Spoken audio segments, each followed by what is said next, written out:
This is We Burlesque. Hi, this is Ben Franklin. My name's Lorena. Hi, this is Hottie Hazelnut. Hi, this is BB Sanchez, and you are listening to We Burlesque Season 9.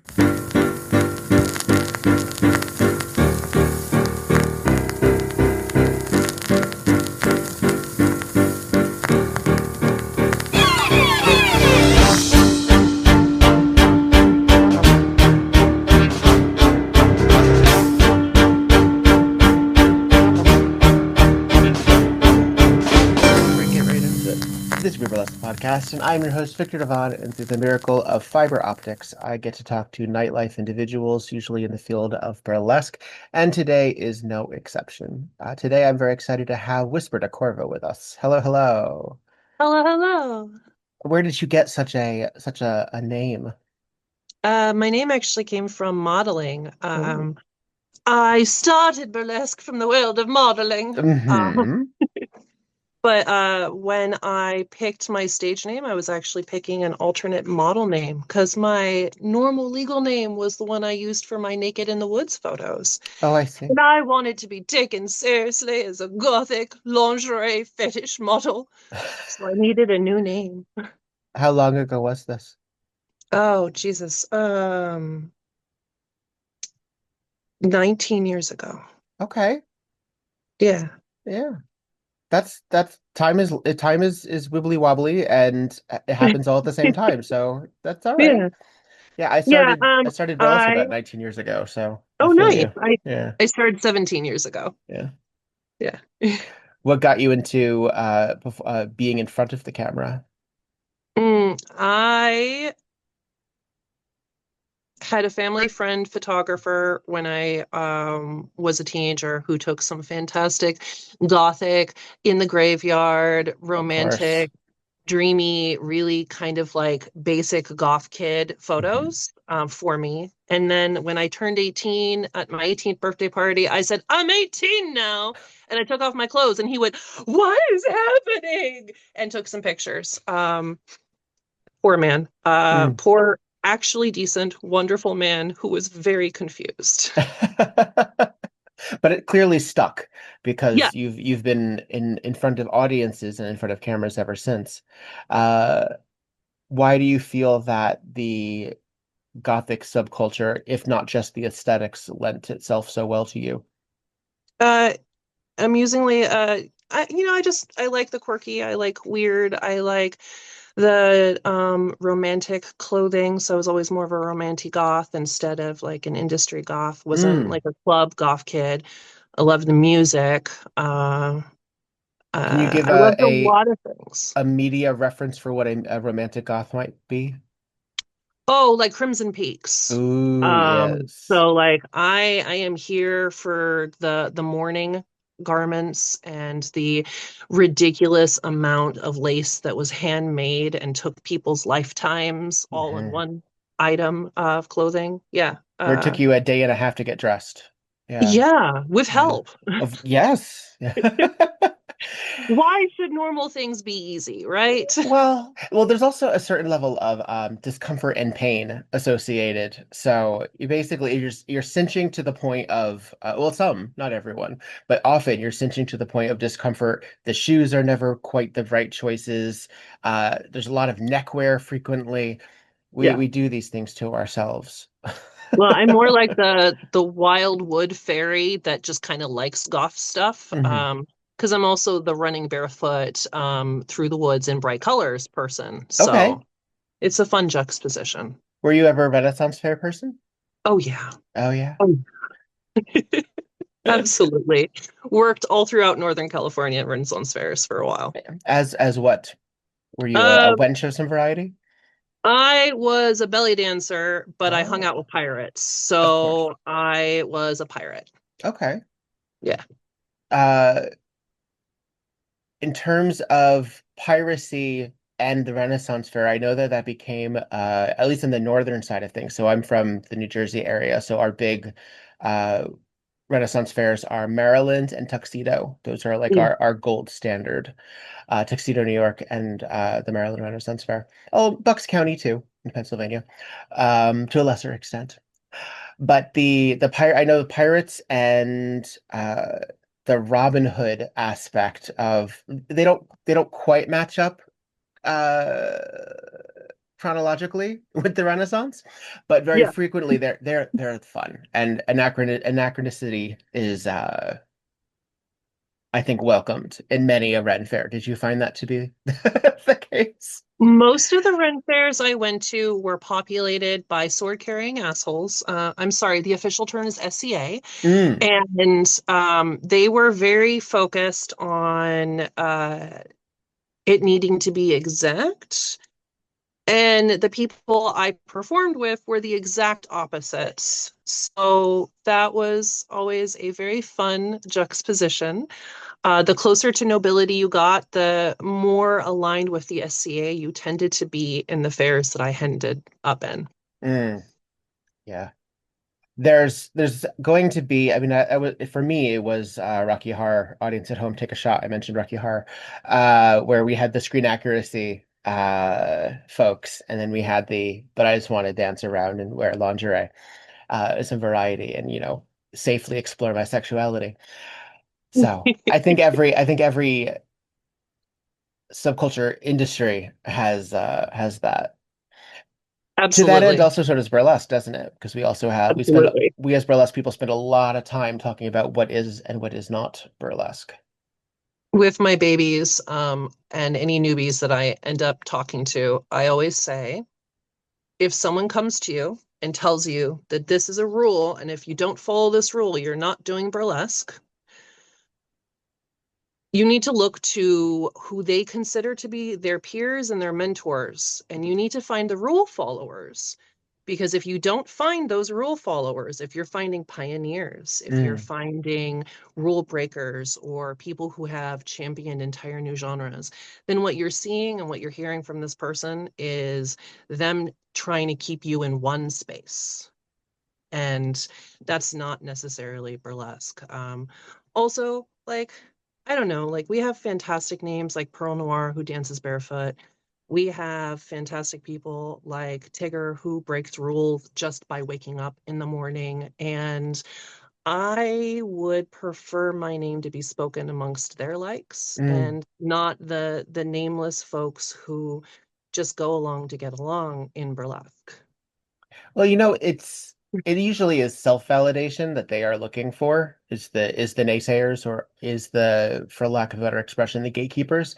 But I have found that very frequently those individuals are about 2 to 3, I will say generations removed from the neo-burlesque realm. And those individuals, the neo-burlesque icons, don't do that.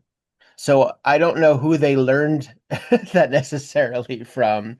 I mean, there are exceptions to every rule. Of course, there are some icons that are specific, but I also have noticed that having spent a lot of time paying attention to legends, while sure there's some because it's also generational and it's also something. I don't even know really what necessarily what it is, but a lot of them were straight up naked. Were in these grimy dive bars. Were not necessarily spending a lot of time saying, but that's not what this is. That's not what this is. Maybe now they might, but No, they were making that dollar so they could survive. yeah. Well, because that is sort of it, isn't also where I say this a lot, where the intersection between art and entertainment, but also where it's a job too. Yeah, it's Yeah. absolutely a job. Burlesque has been something that has absolutely made it possible for my family to eat. So Mm, it is definitely a job. If you make money, even if it's at a like a hobby level, and I hate that distinction if I'm mm, honest. Um, but if you're making money, it's a job. So yeah. Why do you think the hobby is something of a bad word in yeah, our I don't field? appreciate it. Yeah. Because I feel like it sets up our brand newbies to this idea that they can make an entire living just by what they do on stage. And I don't think any of us actually do that. We have other things that we do that are connected to burlesque, and Right. we use our platforms from burlesque to make an income. Hmm. But I don't think any of us make a full income just by performing on stage. No, I think Dita probably makes more money off the lingerie and Yeah. the side Like hustles. Yeah. she has a perfume and shit. Yeah. Yeah. Yeah. And many of us, even if we do, so I technically have a job outside of this, although it's not particularly time consuming or life encompassing. But the pod or the tusks or I'm just trying to do as many things within the field to sort of Yeah. vibe as well as potentially make some money. But the problem also is that we say this a lot too, where we all just keep sharing the same $50 and sending that around. Yep. I don't know the answer. There was this is not a call out if person you're listening to this, you're just an example at the top of my head, where somebody was saying they did not appreciate when they saw other performers crowdsource gigs. Oh, that friggin' post. Um, You know what? I have an issue. Okay. Not just this person that may or may not be listening has said this. I have seen this post for years. mhm, People talk about how we should be able to fund ourselves. And I will state, tell that to the ballet, tell that to the opera, tell that to any of the large theater houses, because I have worked in phone banking for art organizations for years. And they part of their budget is hiring people to get on the phone and cold call and also list call their previous donors. mhm, There's always ad campaigns going. There's always asks for thousands of dollars. I have been on the phone talking, trying to tell people that they needed to give me $2,500 for this art organization.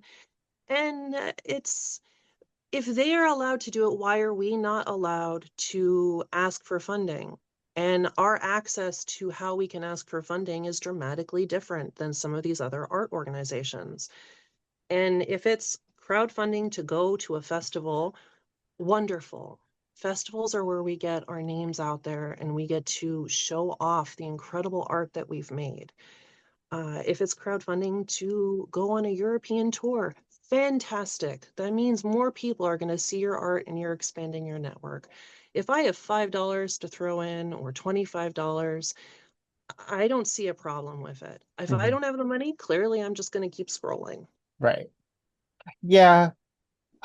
Again, I think, and again, person, not about you, because actually, I don't think it's about you. I think actually, really, what it is it's about possibly, and this is an armchair diagnosis, um, a fear that our own worth isn't enough, or that somehow asking for help. I think what it really says is that it shows that what many of us sort of find that we are in fact such an insular community that when we do make posts like that, we are not asking outside of our immediate reach. And that tells you more about who you're reaching than it does necessarily who somebody else is reaching. Um, does that make sense? Yeah, but I also don't see, like, I don't think that there's a problem. Like, a lot of these art organizations, they're asking for people within their own reach. People Yeah. who have come to the ballet, people who have come to the opera, who have signed up, who have been a part of a mailing list. Mm, They have attached themselves to this part of the community as a fan. As burlesque dancers, our reach is significantly different. hmm. And like when we're online and we're on our social media accounts as our performers, that's who our reach is. But that is not only other community members, that's going to be fans that have added us, that's producers who are, yeah, community member. But our community is not just the people we hire or work with, it's also the people who appreciate us and come see our Hmm. show. So I Yeah. I feel like a part of it is this hyper individualization that like we're pushed on to be this like super strong individual person. I am an island when as someone who has never had that privilege to be an island, I've never experienced it. So I don't have that. I have no problem with asking for help Mhm. because I've had to. I've had to so often that it's daunting. No, it makes a lot of sense. Audience at home, by the way, you can go to patreon.com/weburlesque and you can throw some dollar bills at this adventure as well. Yeah, we're seeing this even on a macro scale as well with something like the Kennedy Center and Mhm. other situations that festivals. We're seeing this with the Burlesque Hall of Fame, is that they had grants that were pulled. Suddenly criteria is different. And it's really scary that so many steps were made to get to some certain level of respect or echelon or acceptance, and now culturally and thematically we're losing some of the texts because the world is in such a shambles.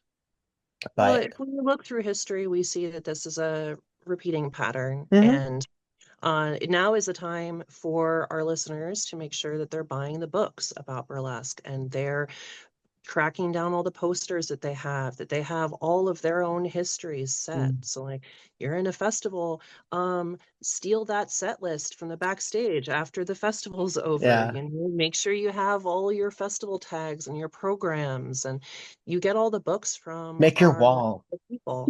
Yeah, get your photos. Save your history Yeah, because we have seen museums burn before yeah. and we have seen libraries be lost. And the only reason that information is saved is because individuals saved it.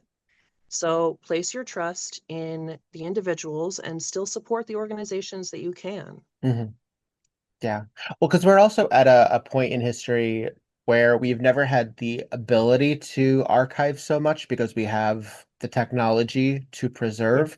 And since burlesque is such an ephemeral medium because it's live, um, and it's over after presumably 90 minutes to 2 hours, um, in theory, the only thing that is left from that, unless you took photo or took video, it's just the memory of it. And that has always sort of bothered me. I've sort of had a, I don't know if it's an archivist mentality or like a I want access at all times to, like, I don't understand why Broadway musical number 65 in 1974 is not immediately available to me because I know it lives in a library somewhere in New York. I want to fucking see it. And it really drives me crazy that that's not made available. And I know that some people have said, "Oh, well, you can go visit and you can," or like, but there are terms and conditions. And Yeah. that should belong to the world. It Day just one. should. Yeah. It bothers me. It bothers me. And it bothers me on a minimal on a minor level too, because if I go to like Peacock, I should have absolutely everything that NBC has the rights to immediately in front of me. I just should. The streaming setup is so frustrating because what it looks like is you have all these opportunities and choices, but then if you start thinking back about all the movies that you've enjoyed or the shows that you want to watch again, and you look for them, and then they're not streaming somewhere, Hmm. so they're choosing what we get to have access to, which really frustrates me too. I mean, and I grew up with that because I remember, I don't know, we're roughly the same age. I'm 41. I believe you're a couple years younger. I'm Uh, 41 oh, actually. you're I oh turned well, there you go. 42. Look at us. Look at us. I'm September 1st, 83. And you? I am June 21st, There 83. you, all right. So I grew up with this as presumably you did as well. If you were a Disney fan, there would always be like that thing that says "From the Vault." They would release things every couple of years, and then it would go away. Yep. Yeah. But th to that end, although sometimes we'll see things that are like, oh, and this person, this is leaving the platform. Like, but you own it. Why is it leaving the platform? Like, are you deleting that server? What like, what do you have? Like. Supply and demand, forced interest. I don't know. It doesn't make any sense to me. Yeah, it's bothersome. Vexes me. Bah. Well, I've been uh, collecting physical media because of that, which is, sort of great, but takes up space. it takes up space, and sometimes that there are efforts that are made to really make it hard to Yeah. find, and some media doesn't get transferred. So for the very long time, My favorite version of Alice in Wonderland, which is the 1985 version that has like Carol Channing and Sammy Davis Jr. and Ringo Starr, was not available on DVD. So Yeah. I had a bootleg. I mean, actually, I had the tape recording from 1985 on VHS from the actual airing that it had. And then I got the bootleg DVD from like Canada or Indonesia. Those are the two places one gets bootlegs. And but eventually what it did eventually come to proper DVD, but it came edited in a specific way because it was a Yeah. two event show. So to make it make sense, they had to figure out a way to either merge it or have two different credit sequences, which technically is correct. You should have two different credit sequences. Um, but because of the nature of things, even the way that technology lent to it being available had to alter it. They didn't have to, Yeah. but it did. Well, it's like Yeah. if you have seen the original Blade Runner, the media that you can find for it is all the director's cut. The Hmm. director's cut took out the film noir voiceovers that were happening. So what they were thinking in their heads, there's all these long stretches where there's weird, awkward silence. That's where the voiceovers Yeah. used to be. But the director didn't like them, so he took them out. And the only version you can find anywhere is the voiceovers.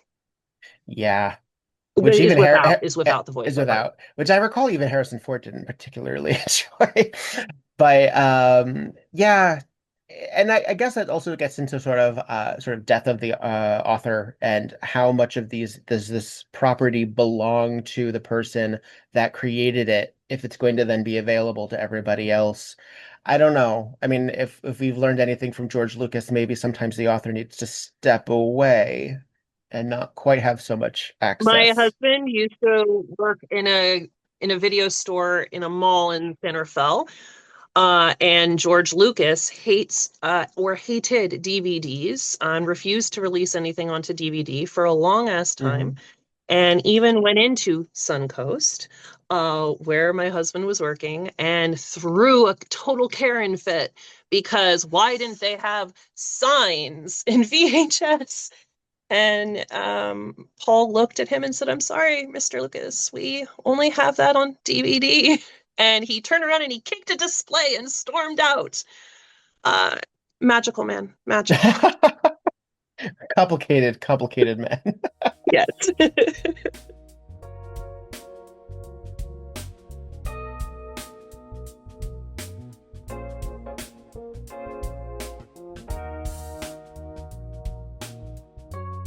Hey, this is Victor, and I would really like to thank the folks on the Patreon.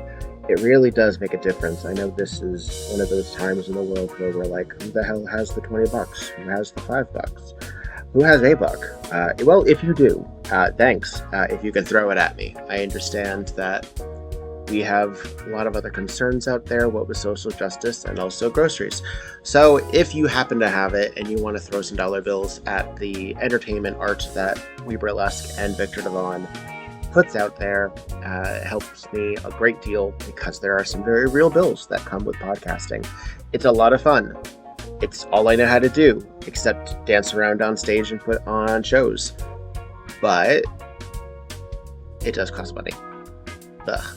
But there are some folks who throw me some dollars on Patreon, and I would like to give them a lot of love. And those names today are Goosey Gander, Roxy Reverie, Faye Havoc, Tiffany Lane, Madam E, iRed, Shimmy LaRue, Curly Bright, Oliver Swisky, Sebastian Crane, Horace Stilton, Alex Colad, Bo Britches, Luna Delight, and Stormageddon. Y'all mean the world to me. Thank you there so very, very, very, very, very much. If you would like to support the pod, by doing so, you can go to patreon.com/weburlesque. If you don't have the dollars, I understand. You can also go like, follow, subscribe on all the things, even if you don't listen, but also listen. Please do that too. And comment. Not only do I see those comments and feel really good about myself, but the people that are parts of these shows get to see those comments and know that what they're doing resonates in the world. So thank you very much. Be well. Going back in terms of your going from print, essentially, or Mhm. film or still media to live action stage work, was there a time before then that you also were on stage? Were you performing arts kid? Were you So my mom tells a story about how after a big family, well, not family, after a big gathering where she had filled people with food, we took a walk to the woods to this amphitheater, and where I, as a 6-year-old child, held 40 adults hostage with a one-person play that kept going for hours. And she was not there. Only my dad was there, and he let it happen because he liked messing with people. So he was waiting for this large group of adults to decide that this one child needs to be done. And none of them did. So he let them suffer. And I remember me, they were suffering. But still, long story short, I have basically found my way onto stage for as long as I can remember.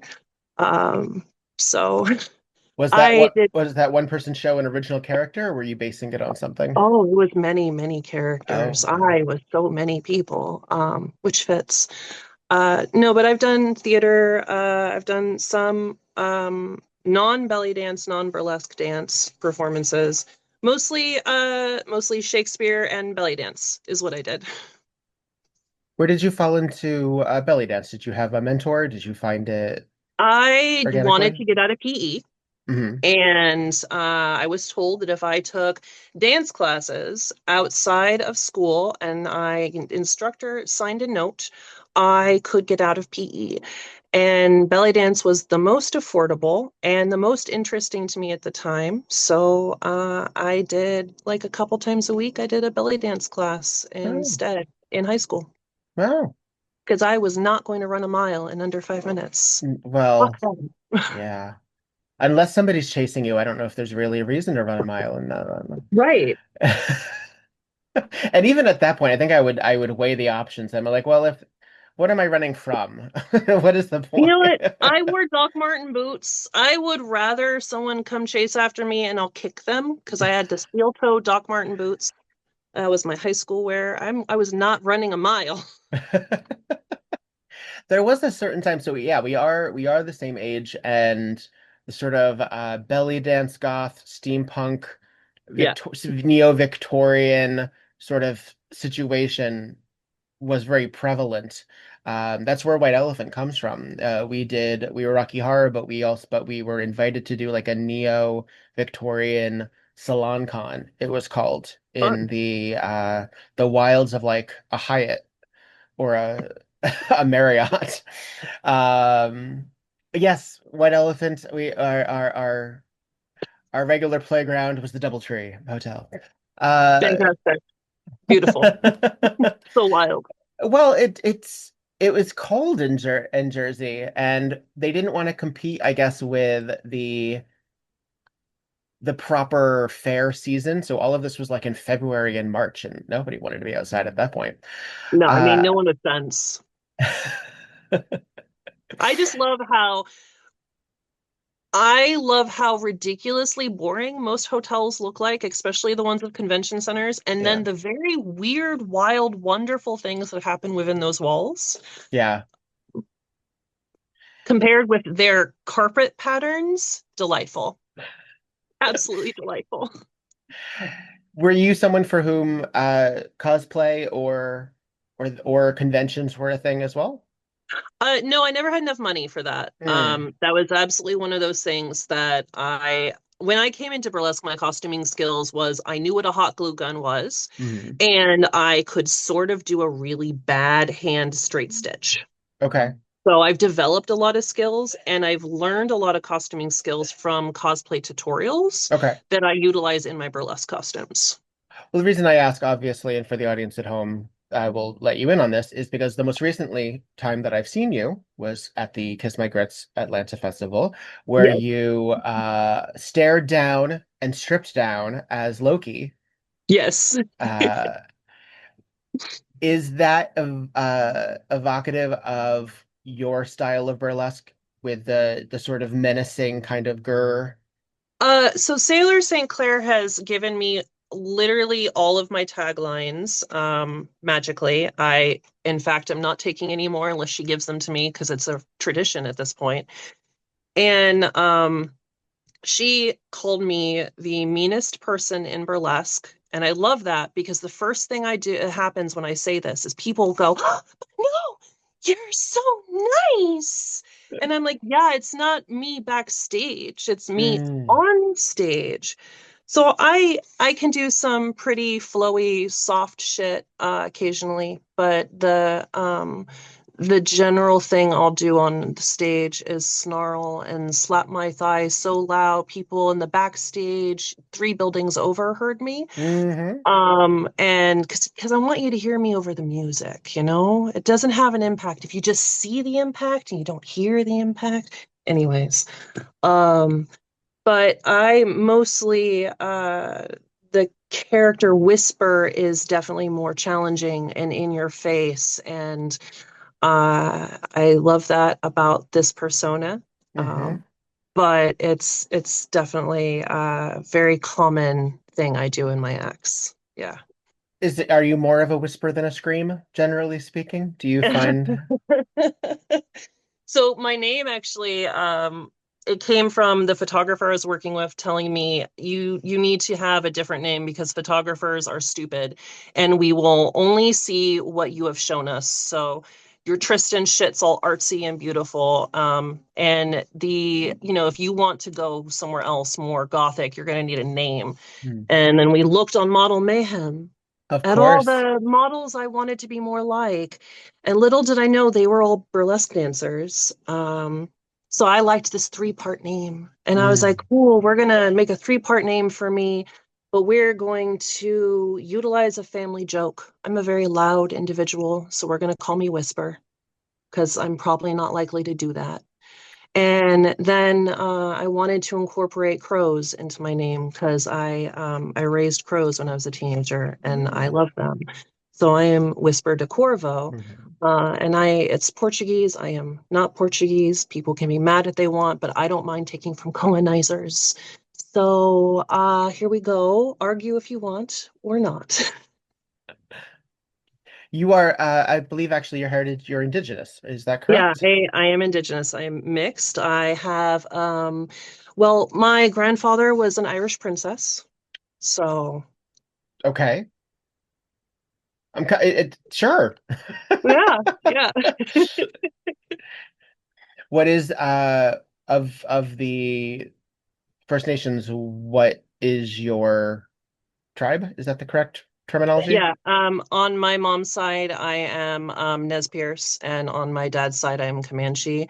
Mm. And going down genealogy, I have a Comanche grandmother. Well, it's no, it's sorry, I am Comanche. I have a the one that everyone says they are. Well, I now can't remember because my brain is Swiss cheese. Um, The one that everyone says there? yeah, Cherokee. That's the one. Cherokee. Yeah. Yeah. So I actually do have that heritage as well, but I don't really bring it up because that sounds fake as fuck. I grew up even being told that ever so slightly in that last quarter of my hair of my mixing is in theory. I don't really know. I've never done one of the 23. Those aren't But real anyways. The 23andMe, they actually only took from one tribe genetic material. So there's a lot of people in 23andMe that don't come up as indigenous at all because they're not Cherokee. mm, They only took genetic backing from that. So South America, there's Central and South America, there's a lot more specific information. mhm. But for 23andMe and genetic tests in general, it's not a great way of determining anything. It's yeah, I don't know the fundamentals of it, but do you have thoughts or feelings on the potential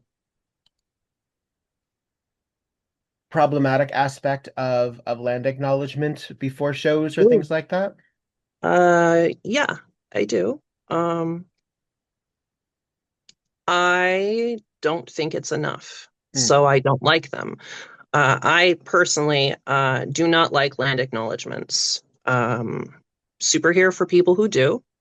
Super supportive. It's a different voice for everyone. I don't like them because it feels fake to Mm. me. You're going to acknowledge that something was stolen, that we're here on stolen land, but did you reach out to that tribe? Did you talk to them? Are you donating to them? Is any proceed of your show going to these people that you are acknowledging, or are you just doing lip service? So I'm tired of lip service. I would like it more if people were donating to, if you're in Seattle, realrent.org has donations that actually help for the Duwamish people.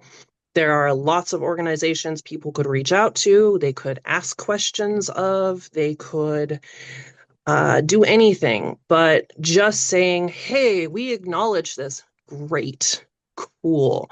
But what are you doing with that? That's what I want to know. In terms of your time in Seattle, is that something that you see coming up a lot? I find it very often at festivals, but is that something that occurs locally? Uh, for um for land acknowledgements, Yeah. yeah. Yeah. It's been a new thing that's been coming up. Knowledge and representation is deeply important, but I really want the organizations that are utilizing land acknowledgements to do something more than just say they're acknowledging it. Hmm. Um, that's my main issue. And in Seattle, I've definitely had people be like, "You're Indigenous. Give me a land acknowledgement." Day of show, like I walked in, I put my bags down at call time, and it's me. So I was either 15 minutes early or 15 minutes late on time. Don't know what that is. Don't know her. Um, that's not the time to ask. That's not the way to ask someone. And honestly, if you're asking an Indigenous person, that the ask needs to come with money. Mm. So it's fine for non-Indigenous people to do land acknowledgements. Totally okay with it. Yeah. But if Have you're you, asking me day yeah. of, pay me. Have you explored any of that heritage into your burlesque, or does that No. not necessarily appeal? Yes, actually. I've done some mythologies when I build a story into an act that I'm not like doing a like a nerdlesque act, like a story plot A to plot B where I explain the story to you, but I'm just going through a story. Hmm. I've done a couple of myths, but not typically. Being mixed and being raised only partially in my Mm. cultures, I don't feel comfortable utilizing stories that have not been given to me. So, knowledge is a gift, and there's a lot of interior politics and interior feelings that are very mixed because no one is a monolith, Hmm. and that makes me feel like outside of what I have done for myself personally, it's not something I put on stage. Right. Uh, I don't feel like I have ownership of these stories for that. So what do you put out on stage? What appeals to you as an artist and therefore an entertainer? Um, I put a part of myself out on the stage. I used to say that Whisper was me to an 11, but as I've been doing this now for 17 years, I have realized that the person you see on stage is very different aspect of who I am in my day to day. So I put that part out on stage, and that part I realized is like who 14-year-old me thought I was going to be when I grew up, in the 80s when we're all thrust into the whole, you will be the chosen one, the prophecy. So that kind of ridiculous mindset is kind of what goes out onto stage. At times I've performed out of spite, so I'm sexy spiteful, Mm. which goes out on stage. More often it's just kind of, I'm here, look at me, and know that you can't look at anything else while I'm on stage. Mm. So that's what I put on stage. You give good Stompy energy, as I understand. I try. I try. Is there anything that you use to, are you able to just turn that on, or do you have to center yourself beforehand? Is there a certain methodology behind being stage ready? Um, well, like on a given stage day, I'm gonna wake up and I'm full of dread, and I have coffee and I feel slightly more human. Okay. And I pack my bag early because I'm terrified I'm gonna forget something. Because I have, or as someone who had a toddler while in burlesque, I have had costume bits disappear and be Oh. replaced with plastic dinosaurs, which is great when you find out before going on stage. But what I do to get stage ready, honestly, I started doing it Umbre Noctis last year, like publicly, where I'm just like, you're a monster.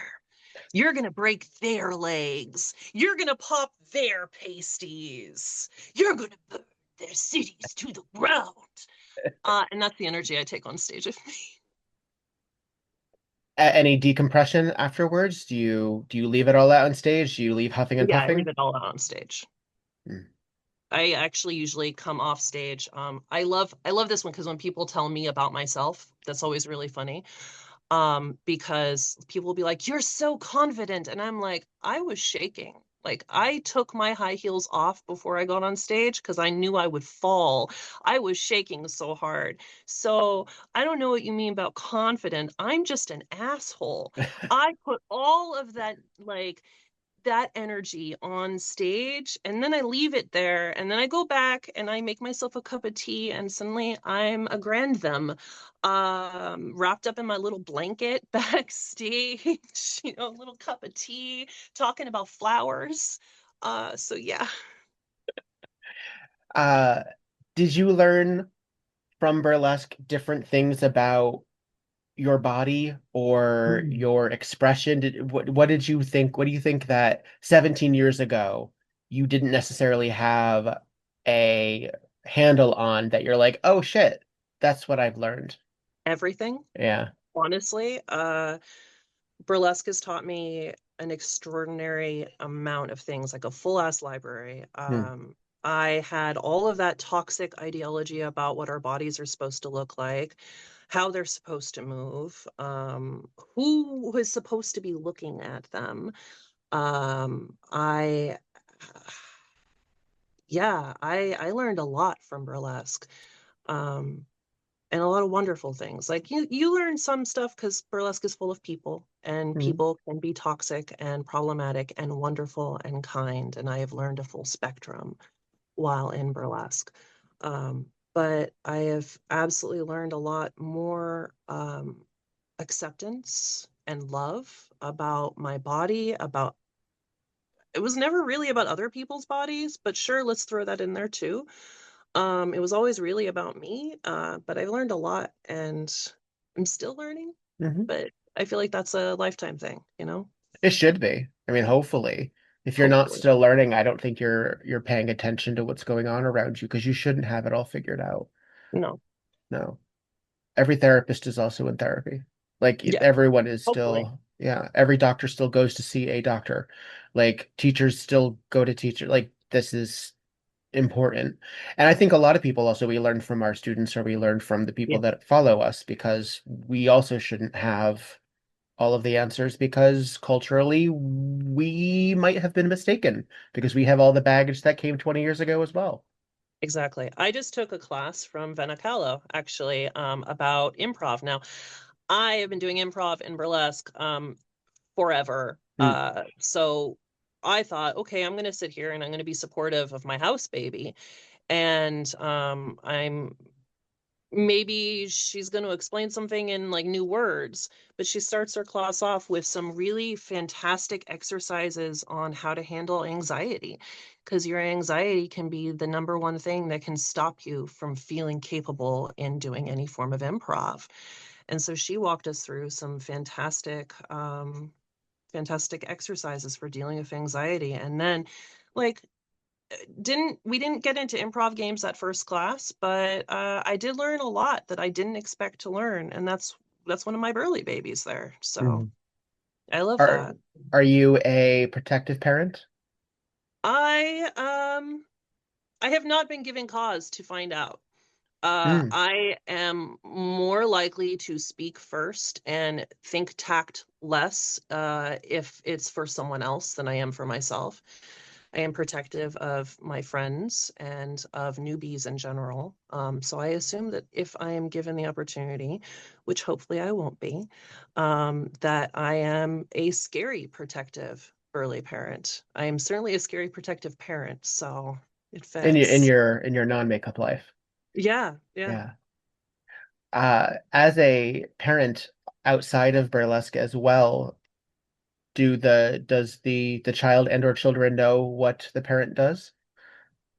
Yeah. My kid is 14 now and is hilarious. They when they were little, actively thought I was a superhero. Hmm. And so I would leave the house with bags of costumes, and then I would come up back with full makeup because it's a pain in the ass to take your makeup off at the venue. So I come back with full makeup, same clothes I left the house in, less organized bag of costumes. And they would just tell everyone that I was out there fighting crime. Conversely, their dad just rode the bus. They waved every time a bus drove by. Hi, Dad. Every bus was them. I got Ah. the best job. But recently I was like, "Do you know what I do on stage?" And they're like, "Yeah." But I fuck with them. Mm. So I'm a great parent. I'm like, "Here, let me show you the dance moves I do on stage." And then I'm just like, and I make wild faces. So they have no idea probably what I do on stage. I tell them that people pay me and then I dance like a duck.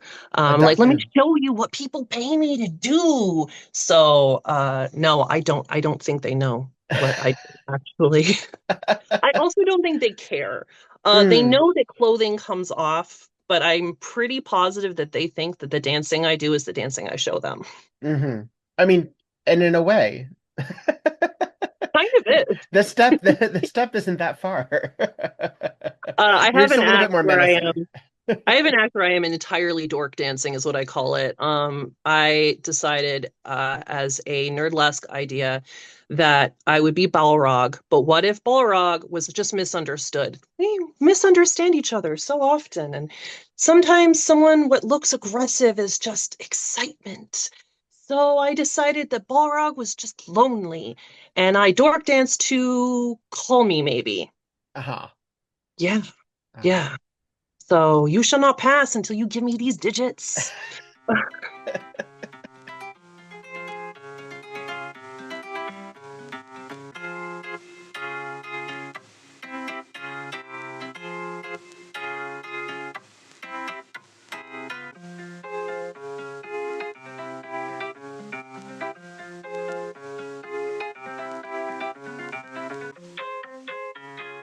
Tonight on Murder, She Wrote.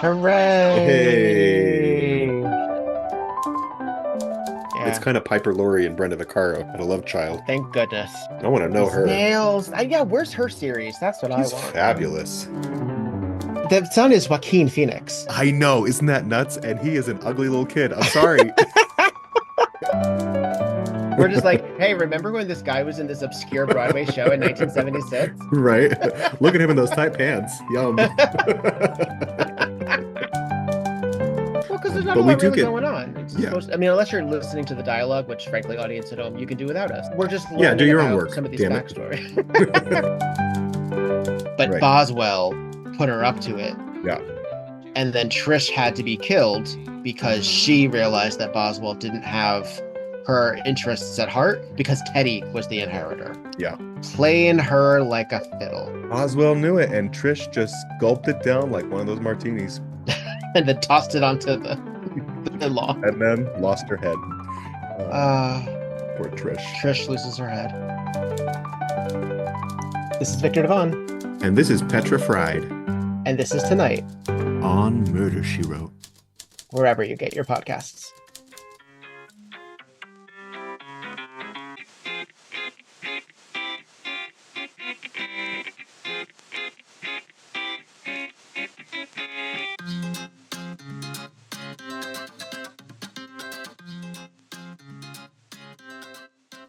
When did you discover your affinity and what I would say is one of your major trademarks, which is the lashes? Oh, I did not wear lashes for a long ass time. Um, and then I figured out how to make them out of paper, and I taught some classes at BurleyCon about how to make paper lashes. And then I did not actually ever really discover that. Actually, this year is the first year that people have been like, "Oh my God, you're blinking in time with the Mm. music." And I'm like, "Yeah, it's called choreography. Don't you guys do it? Like, what are you talking about?" Sort of. Uh, Sometimes. so, uh, and that came from my most choreographed act. I do a lip sync to AWOL Nation's Sail. Mhm. And the act was based off of something I got to see in person. Miss Kitty Baby had a fundraiser in Seattle for a long time called the Seattle Burlesque Olympics and the Seattle Burlesque Games. Both names happened. And the first year, which I won, Oh, Indigo Blue and Waxy Moon were two of the three judges. Don't ask me who the third judge was. I have Swiss cheese for brains. Um, it's a a good very good company to assume that they were in. So, right. Well, someone was not having a good night, and when they left the stage, Indigo Blue turned to Waxy, and I'm all the way at the back of the venue watching, and I see her mouth go. Cannot hear over the crowd, but I know exactly what she said, and she said to Waxy, "What the fuck did we just see?" It wasn't like a, ooh, what was that weirdness? But it struck me and it made me laugh so hard because, you put these fantastic performers on equally fantastic pedestals and you can forget how human they are. Um, so in this moment, I got to see two friends mm, sharing discomfort. I don't know. And it made me think about how in burlesque we're told we're supposed to make people feel things. So, I like to be challenging. I mm. don't like following rules, even though I'm very autistic, so I follow them. Um, I am ADHD, so I follow the rules and exist in the chaos. Yay. I decided I was going to make people feel confused. Mm. And I made this really big dress act where it's hardcore choreographed because I'm lip syncing. And so every part of it is like choreographed, and I don't do that. And I only walk forward like 3 feet and I stand still. So you're forced to look at me. It doesn't matter what size stage I am on. I own the stage because I'm the only thing that's happening there. And I lip sync to Sail and I choreographed the blinking and everything to go with the music. And people this year, even though this is my second oldest act, were like, "Oh my God, you're blinking with time in the music." And I'm like, "Yeah, cool." Those are my dance moves. It's my face. What But have you, yeah. honestly, trademark wise, people talk about my ass, which is hilarious to me, and they also talk about my thigh slaps. So cool. Um, but no one has until this year mentioned my lashes. Yeah, Honestly. they are abundant, and in some Well, cases, I got these small eyes, yeah, so I make my eyes bigger. uh-huh.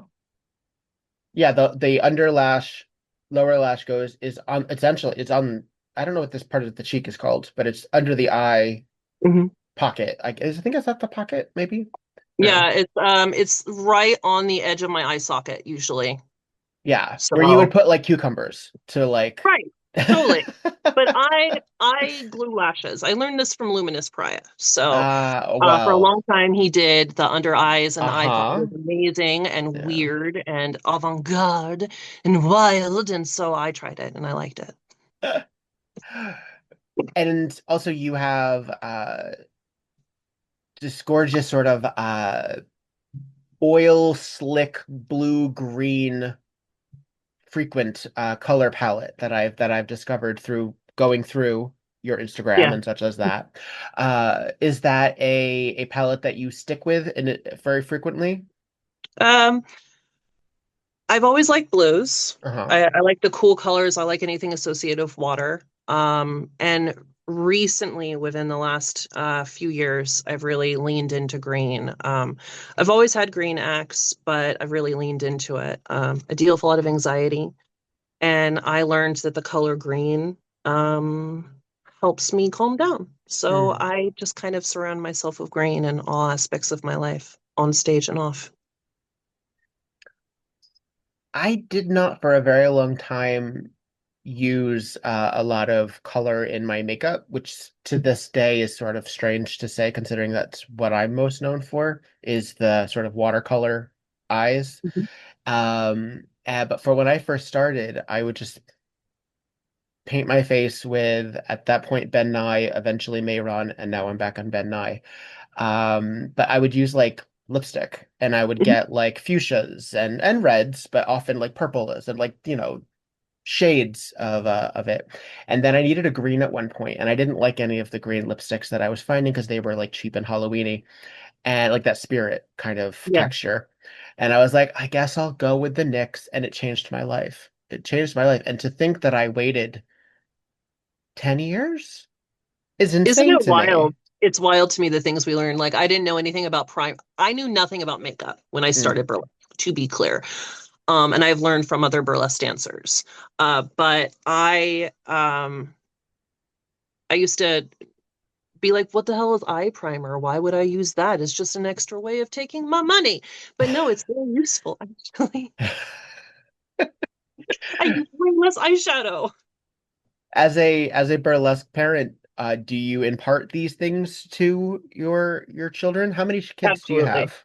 How many? So my house is some of the babies are from the Show Them Academy. And so I'm more of a like a burly auntie for Mm. them. And some of them are my babies.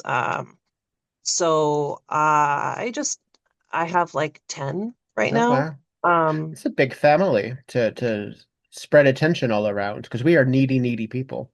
we are, but they have been relatively self-focused in finding information for themselves. They'll come and they'll ask the group. We have a group chat, so and we have a variety of experiences from like within the first year of their performance to 9, 10 years in. And then there's me at Mm. 17. So they will turn to each other and ask each other a lot of questions. And I don't get pinged privately very often. So Mm. I'm open, Hmm. but when they have questions, I answer them. But I also feel like I'm the old one being like, get off my lawn, but more it's like, take off your clothes.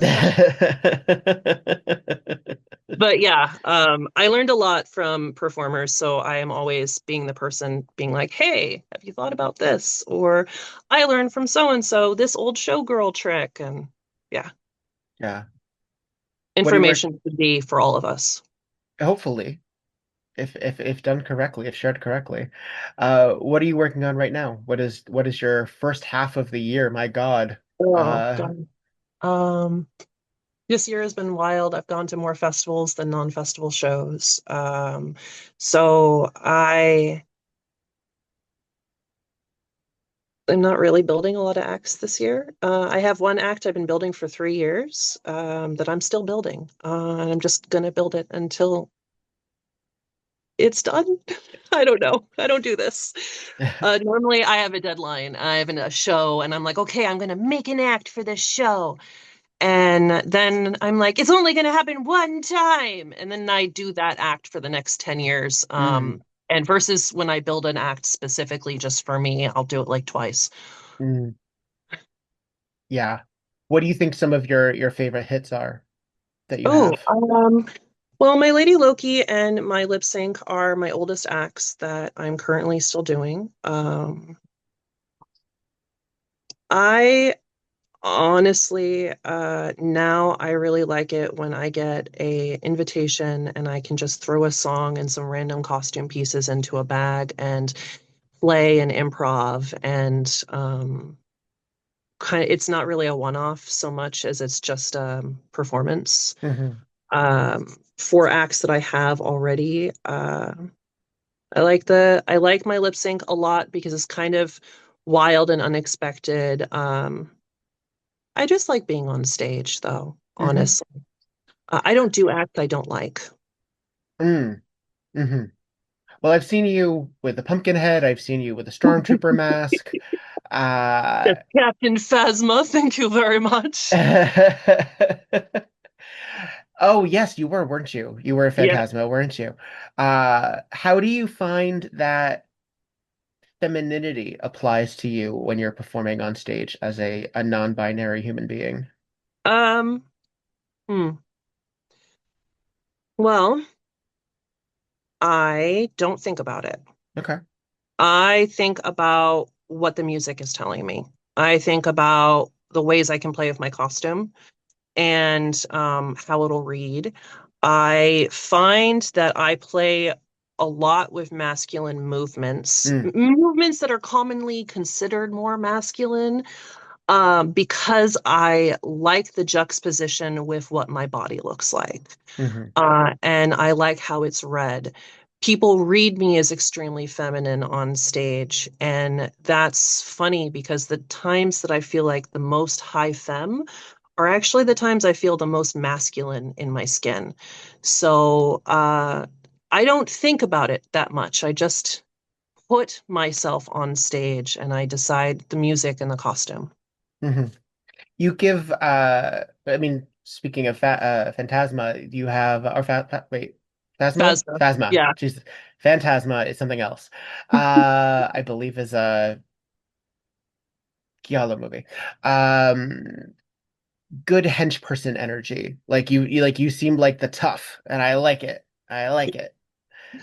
Um, and the reason I ask is also because the inverse of that is how do you find masculinity then on stage for you?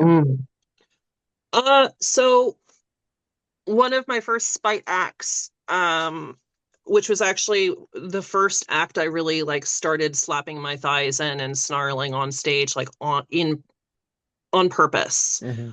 as part of the act, hardcore, was a Khal Drogo nerdlesque act I did. And I need context. I Game Cal of Thrones. Thank you, thank you, thank you. Yeah, Jason Momoa. Okay, got it, got it.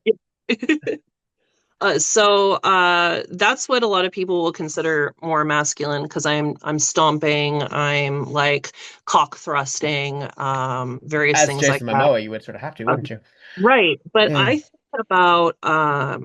I think about lessons I learned from Willie Barrett, who does Delsart movement, Oh, yeah, I and know Ellie. Yeah, yeah, yeah. yeah, he's one of my mentors. Oh, Love him to pieces. I haven't seen him in a very long time, but yeah, back in the New York days, I would see him every now and then. Yeah, yeah, yeah. Yeah, yeah. He talks about body language and how you can determine who the leader is in a group. And I like to do this in my staged presence class, where I will have people, half the class will be posing, and the other half the class has to tell me who the boss is and why. And I don't Mm. tell anyone who the boss is until the end. So I'll have one person, and they're like, super stoic, squared features, like squared shoulders still, like the Hmm. number one, the bodyguard, the one that's waiting to be told exactly what to do. And then you got the guy that's like raring to fight, that's like leaning forward, that's like about to burst into motion. And that's the guy who's trying to prove himself. But the one who's the leader is the one that looks the most relaxed, Hmm. the one that looks the calmest, like they have the least to be worried about. So their body language is very nonchalant and it's very chill and it's very, I could kill you if I want to. And that's what I'm going for when I'm on stage, in that kind of character. So that's usually like the highest femme outfit, the highest femme makeup, and then people are reading me as super femme, and I am honestly just your Roman general, leaning back, getting fed grapes, deciding who is not going to be determined to die. I don't know. It's Yeah, chill. yeah. Well, because if if intimidation does sort of come up a lot in the acts that you do, which I feel it does, is a stare down. There has to be a certain stillness to really make that effective. I mean, most uh I talk about this when I do my classes, which is well, it's sort of act development, but it's more character choice, more character study, more figuring out what's going on psychologically the moment before, telling the audience what they need to know Yeah. about this. And I, for a very long time, did not. I thought I would accomplish more if I moved more. Mm, And I mean, I'm going back like 20 years saying that, but the stillness is what those moments between sometimes are the most powerful, um, because it gives the audience a chance to either catch or lose their breath. yeah. And I feel that to be very, very useful. I love stillness. Yeah. Also because I am 41 and I have survived COVID twice and I have had long COVID. So I can't just explode on stage and keep that momentum the entire time. I have to have an up and down times in my acts that I have planned in. It's changed how I've picked my music, what songs I dance to, everything. So I've really been focusing on the power of my stillness and my stage presence, which has felt a lot more successful than when I was just exploding all over Mhm. stage. Uh, but I tell babies, you need to let people look at you. Why are you going to spend that much time on your costume and you're not going to let them see it? Mm. So let people look at you, let them examine what they paid that 15 to 45, whatever dollars for to come and see you because you're the magic they're here to see. They didn't come here to think about their laundry. Give them a chance to look at you. So, Unless your act is about laundry, in which case, you know what? right. But Lean you into want the it. audience to think about your laundry then. Yes. It's your laundry that's important in that moment. Yeah, like I said, I got the tism and I got the ADHD, and so my brain is like a squirrel, and it's so easy to lose my interest. If you have not grabbed me or hooked me in the first 30 seconds of your act, I am thinking about my chore list. I'm wondering how expensive the stage curtains are to launder. I'm wondering who's on next, what type of shoes they're wearing. Imaginary people, I am having arguments with imaginary people while you are shaking your tatas at me. You have not done the job. And as we said when we started, this is in fact a job. It is, in fact, a job. It is in fact a job. Our Um, job is to give people a chance to step away from the ordinary and discover more. mm, Our job is to give them a chance to put down their everyday life and remember that there is more outside of what day is trash day and who's picking up the kids and how much did I have to pay for parking to be here. We need to give people a time to breathe and breathe in wonder and breathe in magic mm. and breathe in the glitter dust so we can contribute to this ongoing problem. But You we said, need to in yeah, that. yeah. You said you've done a lot of traveling this first half of the year. Where have you been? I went up to Nelson. I performed for Queen City Burlesque Festival. Lovely. I went down to Portland for Book Lovers. I was opening night for Fatlesque in Seattle, Hmm. in a group number that was fantastic, and I think choreographed by the Black Sparrow and Lavish Leone. Lavish the Jewel, sorry, name change recently. Um, I went to Croatia, so I was in Rijeka and then later on Sres on the Mm. island, performing. And I went to Atlanta and performed in Georgia. Hmm. So I've done more festivals this year than I ever have before. Do you have more things on the horizon, or are you staying more local now? I'm going to North Star, Minneapolis. Jesus, I hope so. I said it on recording. I am going. I just may have said the city wrong. Oh. Anyway, great, great. Winter Less Fest. It's going to be wonderful. And I have a couple of festivals I have applied to. I haven't heard back from, so who knows? Yeah. Yeah, we're waiting on those. I have a feeling some of them are waiting till after Beehuff to finally say. Possibly. I have a couple from Europe that were supposed to release their information on the 15th, but somehow my information may have been lost in the interwebs.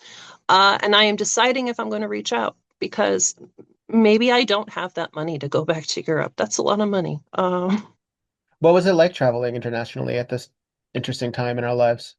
Oh, relatively normal in comparison. Not what I expected. I expected it to be a little bit scarier. I have a lot of privileges, however, so like I am 6'2", flat-footed, and height is definitely a privilege in the world. I have light skin, so there's a lot of things I did not deal with. I am a citizen and I have a passport. So there's a lot of things that I was not subjected to and I did not Mhm. see or experience. Um, it's stressful traveling. I always like to say that I love being in new places and I hate getting there. So it's just normally stressful though. Yeah. So it was the normal level of stress added the possibility of other stresses. So I guess actually it was really stressful. Yeah, it's I flew a lot, but I flew only domestically. For Mm. the last I did 3 festivals in a row. I did 3 weekends. I did oh Lord, where was I? I was in Richmond, I did Coney Island, Burlesque, and then I did Atlanta. And I felt that there was a vibe within the airport, but I don't know, the last several years have been a weird vibe within the airport. It's been a tumultuous travel time and everyone's really at like heightened and stressed out. And Yeah. I have to tell you, uh the airport people, the staff, not helping. Not Mm. helping right now. They're just not. They're already mad. They're already annoyed. And I know it is a thankless, thankless, thankless job, but y'all need to understand that if we are at multiple airports, it is not the same at every single airport. So No, it's not. sometimes we need to move the tray ourselves. Sometimes we do not take off our shoes. No, it's not Sometimes even this the is same with the okay. state airport. The rules change. Like, I fly out of SeaTac, so Seattle, and Mm-hmm. the rules change. Uh-huh. And depending on where you are, like Istanbul airport was the most full of security I've ever done. Like since I've had a passport, which I believe I got in 2021, Mm-hmm. I went down to Panama and that's what I got a passport for. Since then, I have not had my passport looked at as many times as I did in one day in the Istanbul airport. Because they checked it leaving the plane. The United States citizens were taken off, and we were made to go back through security. So, alcohol I bought at the other airport I just flew from was confiscated and destroyed because it was too much to go through security. Oh, that's so fucked. I even had the receipt, but they didn't care.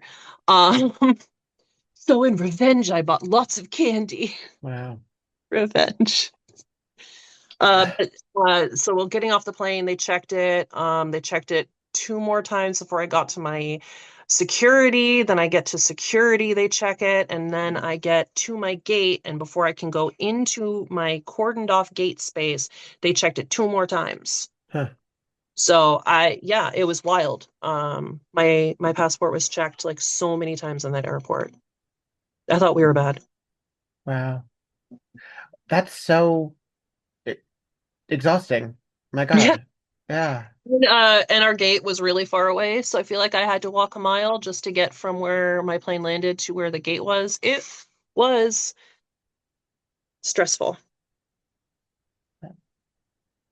Sort of put in perspective all those local gigs that are like, oh, that's only 2 blocks away, right? I love that.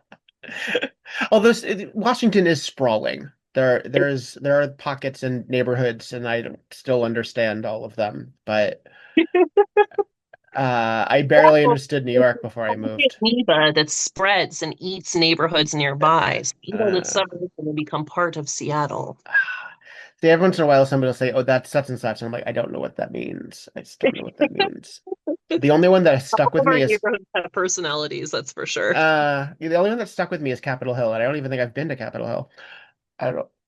I couldn't tell you. Who told you about Capitol Hill? What did? My awareness of there was this show that Dela and Jinx and I think Waxy, like a bunch of folks did, and it was Yeah. in Capitol Hill. And so that's how I know it exists, which is already very confusing because we have two Washingtons in this country, and that's already very confusing. When I first moved to Seattle, I legitimately was downtown and I had someone come up and ask me where the Capitol was. And I went, "You mean Olympia?" And they were like, "No, where is the Capitol? The White House." And I'm like, Oh, "Hey, where do you think you are?" I think they indicated where they thought they were. Yeah. Yeah.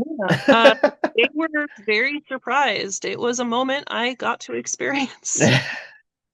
And I hope they're okay. I hope they're doing good if they're direction sense now. Well, I look forward to seeing what you have going on domestically and or next. I will follow you on the socials. Can you tell the folks at home the ways that they can keep in touch with all your goings Yeah, on? online, you can consensually stalk me on Instagram, which is whisper_DE_Corvo, because I got tired of people clumping my name together. Mm. Also on Facebook, I am one of the lucky few that have my stage name on Facebook, so you can just find me as Whisper to Corvo or Seattle's Mythic Muse. And I am also on Blue Sky as Whisper to Corvo. I use Blue Sky, but I mostly just shout out what I think are clever little bonmo. Just throw it I out there. mostly use it for my art profile. I just have a performer profile in case we mass migrate, like we did from MySpace back in the day. Back in the day. I think that's the only real time it really that worked. Like MySpace really fucked up so much where everyone was in consensus. But I feel many of us either we went to Facebook and stayed there, or people went to Facebook, left, and then did not adopt another one. Yeah, Like I agree. I feel like there hasn't been because we've had our Mastodons, we've had our Ellos, we've had our, and Twitter, I think is its own thing. I think Twitter was its own thing. But we have not been able to properly get our Yeah, shit together. everything is tied into Facebook now. Like the people who handled that were very smart in an evil, maniacal way. Because like everything is tied into Facebook, it's hard to exist on social media and not be on Facebook. Right. Meta is just consuming. Yeah. Yeah. I wouldn't Well, be on it if it wasn't for performance, that's for sure.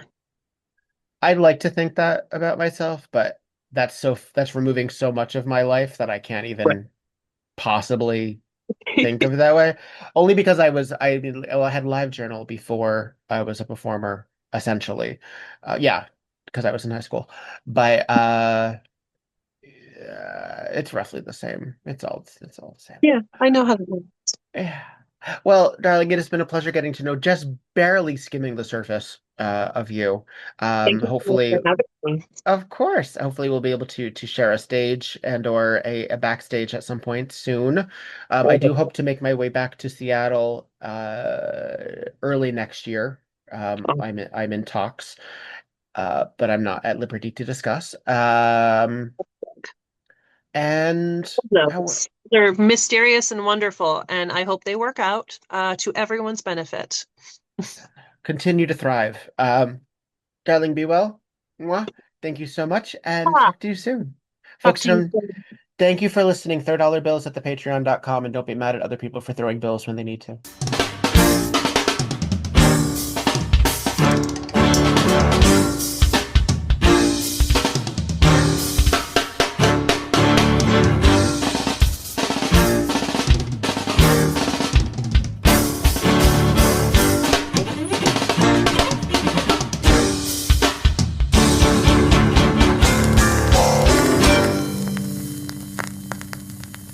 We Burlesque the Podcast, created, developed, and edited by Viktor Devonne. Podcast artwork by Logan Laveau. We Burlesque the Podcast cover art photography by Atticus Stevenson. Theme song, On a 45 by This Way to the Egress, used with permission. All incidental music via Pixabay under the expectation of fair use. Please visit WeBurlesquePodcast.com for notes on this and every other episode. Follow We Burlesque and Viktor Devonne on just about every platform, and support the podcast via patreon.com/We Burlesque. Don't got the cash? Please follow, subscribe, and give 5 stars on every platform you can get your hands on. It really does help. All original material is owned by Viktor Devonne and White Elephant Burlesque Corporation. All of the materials property of their respective copyright. No infringement, while likely, is intended. This episode, and all episodes thereafter, are in memory of Lucky Charming. Miss you, friend.